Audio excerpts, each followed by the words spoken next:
మనం ఈ వీడియోలో డిస్ట్రిక్ట్ ప్రైమరీ ఎడ్యుకేషన్ ప్రోగ్రాం గురించి చూస్తాము. దీన్ని తెలుగులో జిల్లా ప్రాథమిక విద్యా కార్యక్రమం అని అంటాము. ఈ కార్యక్రమం యొక్క ముఖ్యమైన ఉద్దేశం ఏంటంటే, మనం అప్పటికే ఏపీఎఫ్ ద్వారా స్కూల్ బిల్డింగ్ కన్స్ట్రక్షన్ ప్రోగ్రాం ద్వారా స్కూల్స్ని నిర్మించడము లేదా రిపేర్లు చేయడము, హ్యూమన్ రిసోర్స్ డెవలప్మెంట్ ప్రోగ్రాం ద్వారా టీచర్స్కి ట్రైనింగ్ ఇచ్చి సరైన బోధన అభ్యసన ట్రైనింగ్ని పొందడం, విద్యార్థులకు అందించడం అనేది టార్గెట్గా పెట్టుకున్నాము. అవి ఆల్రెడీ ఏవైతే అచీవ్ చేసామో దానికి ఎడిషనల్గా కొన్ని అచీవ్ చేయాలి. ప్రాథమిక విద్యలో కొన్ని టార్గెట్స్ పెట్టుకొని ఆ విధంగా ప్రాసెస్ను స్టార్ట్ చేసిన పథకమే ఈ జిల్లా ప్రాథమిక విద్యా పథకం. ఇందులో ముఖ్యంగా ఈ ప్రైమరీ ఎడ్యుకేషన్ని ఎయిదరు ఫార్మల్ స్కూలింగ్ సిస్టమ్ ద్వారా కానీ, లేదా అలా కాకపోతే ఆల్టర్నేటివ్ స్కూల్స్ అంటే వాళ్ళకి టైము రెగ్యులర్గా వచ్చిన టైంకి వాళ్ళకి అందుబాటులో లేకపోతే ప్రత్యేకమైన ఆల్టర్నేటివ్ స్కూల్స్ పెట్టి తద్వారా ఈ ప్రైమరీ ఎడ్యుకేషన్ అచీవ్ చేయాలన్నది ఈ కార్యక్రమం యొక్క ముఖ్యమైన ఉద్దేశం. దీని యొక్క ముఖ్యాంశాలు చూస్తే, దీన్ని ఈ ఎపెప్ first phase, second phase complete అయిపోయిన తర్వాత ఆ సెకండ్ ఫేజ్ ప్రాసెస్లో ఉండగానే 1994లో దీన్ని ప్రారంభించడం జరిగింది. అదే ఎపెప్ అయితే మనకి ఫస్ట్ ఫేజు 1984 నుండి 87, బ్రిడ్జింగ్ ప్రోగ్రామ్ 87 నుండి 89, సెకండ్ ఫేజు 89 నుండి 96 వరకు జరిగింది. 94లో డిపెప్ని స్టార్ట్ చేయడం జరిగింది. దీని యొక్క ప్రాథమిక సూత్రం ఏంటంటే ఎడిషనాలిటీ అంటే అప్పటి వరకు ఉన్న వాటికి ఎక్స్ట్రా సదుపాయాలు కల్పించడం అనేది దీని యొక్క ప్రాథమిక సూత్రం. ఇది కేంద్ర ప్రాయోజిత పథకం, సెంట్రల్లీ స్పాన్సర్డ్ స్కీమ్ అంటే కేంద్ర ప్రభుత్వం కొంత నిధులను ఇస్తుంది, దానికి రాష్ట్ర ప్రభుత్వం కూడా సహాయం చేయవలసి ఉంటుంది.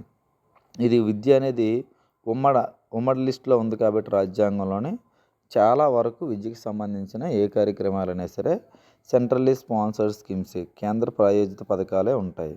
అదే సెంట్రల్ స్కీమ్ అంటే ఓన్లీ కేంద్ర ప్రభుత్వం 100% భరిస్తుంది. స్టేట్ స్కీమ్ అయితే రాష్ట్ర ప్రభుత్వం 100% భరిస్తుంది. ఈ సెంట్రల్ గవర్నమెంట్ కూడా ఎక్స్టర్నల్ అసిస్టెంట్ అంటే వరల్డ్ బ్యాంక్ సహాయంతో social net credit adjustment loan ద్వారా ఈ నిధుల్ని ఏర్పాటు చేయడం జరిగింది. దీని యొక్క ముఖ్య లక్ష్యాలని 7 సంవత్సరాల పాటు అచీవ్ చేయడానికి నిర్ణయించుకుంది. అందులో సాధారణంగా అన్నింటికీ ఏవైతే ప్రాథమిక విద్యను అచీవ్ చేయడానికి ఏవైతే లక్ష్యాలు ఉంటాయో అవే ఉంటాయి. కానీ ఇక్కడ ముఖ్యమైన లక్ష్యాలు ఏంటంటే డీసెంట్రలైజ్డ్ ప్లానింగ్ అండ్ అడ్మినిస్ట్రేషన్. ఈ ప్లానింగ్ అనేది, అడ్మినిస్ట్రేషన్ అనేది ఒకే స్థాయిలోని కేంద్రీకృతం అయి ఉండకుండా మొత్తం రాష్ట్రంలో ఉన్న గ్రౌండ్ లెవెల్లోని అన్ని వ్యవస్థలు కూడా ఇందులో ఇన్వాల్వ్ అయి ఉండాలి అనేది డిపెప్ యొక్క ముఖ్యమైన లక్ష్యం. అందులో భాగంగా గ్రామస్థాయి నాయకత్వాలు కానీ, స్వచ్ఛంద సంస్థలు కానీ, పాఠశాలలు, జిల్లా మరియు మండల స్థాయి అధికారులు ప్రణాళిక ప్రక్రియలో భాగస్వామ్యం చేయడం అనేది దీని యొక్క ముఖ్యమైన ఉద్దేశం. దీంతోపాటు సాధారణంగా ఉన్నవి అడ్మిషన్స్ పెంచడం, హాజరు పెంపుదల, వాళ్ళు మళ్ళీ నిలుపుదల ఉండేలా చేయడము, ఇంక్లూజివ్ ఎడ్యుకేషన్ని అందించడం. ఇంక్లూజివ్ ఎడ్యుకేషన్ అంటే బాలికలు, ఎస్సీ, ఎస్టీ, బీసీ, మైనారిటీ విద్యార్థులు కూడా పాఠశాలలో నమోదయ్యేలా చేయడాన్ని ఇంక్లూజివ్ ఎడ్యుకేషన్ అని అంటాము. దీంతోపాటు ఉపాధ్యాయులకి సరైన శిక్షణని ఇవ్వడము, తద్వారా బోధనా సామర్థ్యాలను పెంపొందించడము, అలాగే విద్యార్థులు కూడా సామగ్రి ఉపయోగించి పాఠశాలలో పాఠాలు నేర్చుకోవడము, వాళ్ళ యొక్క నైపుణ్యాలని మెరుగుపరచడము. దీంతోపాటు ఈ అడ్మినిస్ట్రేటివ్ కెపాసిటీని డెవలప్ చేయడం కోసం జిల్లా మండల స్థాయిలో కూడా సామర్థ్యాలని పెంపొందించడము. దీంతోపాటు ముఖ్యంగా ఈ డేటా సేకరణ అనేది చాలా ఇంపార్టెంట్ కాబట్టి ఈ డేటా సేకరణ కోసం ప్రత్యేకమైన వ్యవస్థను ఏర్పాటు చేయడం. ఆ వ్యవస్థలో భాగంగానే స్టార్టింగ్లోని ఎంఆర్పీలు అనేవారు టీచర్స్ ఎంఆర్పీలుగా ఉండేవారు, అంటే మండల్ రిసోర్స్ పర్సన్స్. వీళ్ళు అప్పుడు స్కూల్కి వెళ్లకుండా ఆఫీసుల్లోనే ఎంఆర్పీలుగా వర్క్ చేయడము, సూపర్వైజ్ చేయడము, డేటా కలెక్ట్ చేయడం ఇలాంటి పనులని చూసేవారు. అది డిపెప్లో భాగంగానే ఏర్పాటు చేయడం జరిగింది.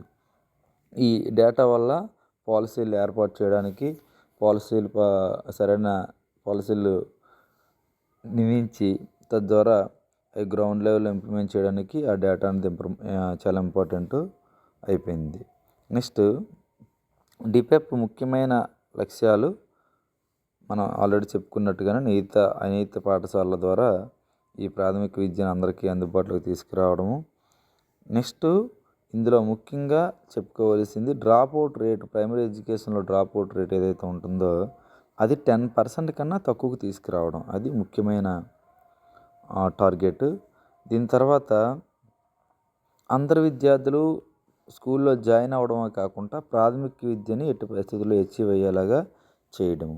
దీంతోపాటు వాళ్ళ బేస్ లైన్ టెస్ట్ ఏదైతే ఉంటుందో ప్రారంభ స్థాయి పరీక్ష, ఆ ప్రారంభ స్థాయి పరీక్షల్లో ఉన్న వాటికంటే వాళ్ళు 25%ని లెర్నింగ్ని ఆ ప్రారంభ స్థాయిలో ఉన్న అంశాల పట్ల వాళ్ళు నేర్చుకోవాల్సి ఉంటుంది. ఇది టార్గెట్.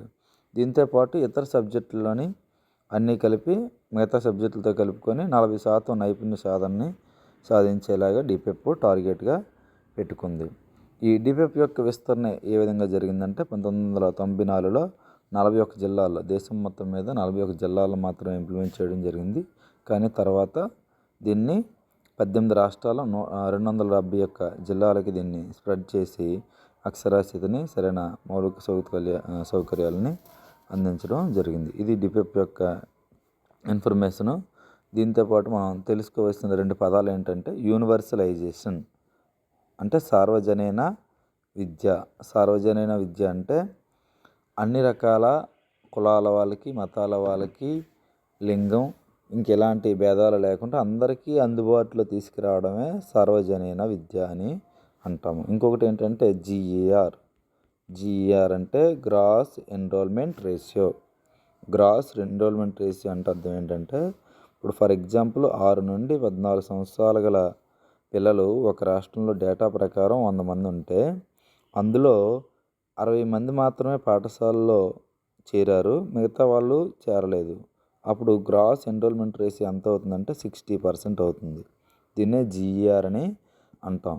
సో ఈ జీఈఆర్ ఇంప్రూవ్మెంట్ టార్గెట్గా పెట్టుకున్నారు. ఈ డ్రాప్అవుట్ రేట్ అనేది ఓన్లీ 10% కన్నా తక్కువ ఉండాలన్నది ఈ డిపెప్ యొక్క మెయిన్ లక్ష్యం. Thank you.